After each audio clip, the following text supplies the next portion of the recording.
quando atingirem, por exemplo, a faixa adulta, né? Como será o futuro dessas pessoas? Eu fico imaginando, mediante desses metais pesados, que a gente vê aqui, não é um metal simples, é altamente prejudicial à saúde humana, né? E vocês vêm trazendo isso nesses estúdios. De como será o impacto maior ainda quando essas crianças que vivenciaram tudo isso ou que estão nessa onda, chegaram após essa tragédia, quando chegarem na fase adulta. Vocês também se preocupam, os estudos sinalizam para algo nesse sentido? A ideia é exatamente estudar uma exposição. A gente não está falando de um estudo de intoxicação, mesmo porque intoxicação a gente tem já os protocolos, o atendimento, a gente entende o que vai acontecer. Agora, uma exposição ambiental, a gente tem pouquíssimos estudos no Brasil, no mundo, sobre isso. Então, essa foi a iniciativa interessante do Ministério para a gente entender no nosso meio como que isso acontece.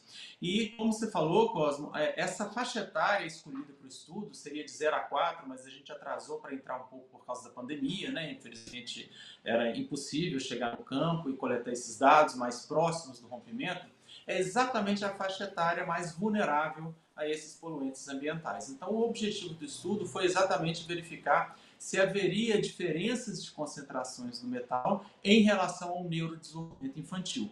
No entanto, o que a gente tem até hoje são apenas 3 anos, né? Então, o Ministério pretende, a gente pretende ter evidências de médio e longo prazo para exatamente esclarecer essa sua questão. Eu acho que isso é importante numa população brasileira e que vivencia esse processo de mineração, a gente entender qual o possível impacto que isso tem, né, no crescimento, no desenvolvimento infantil.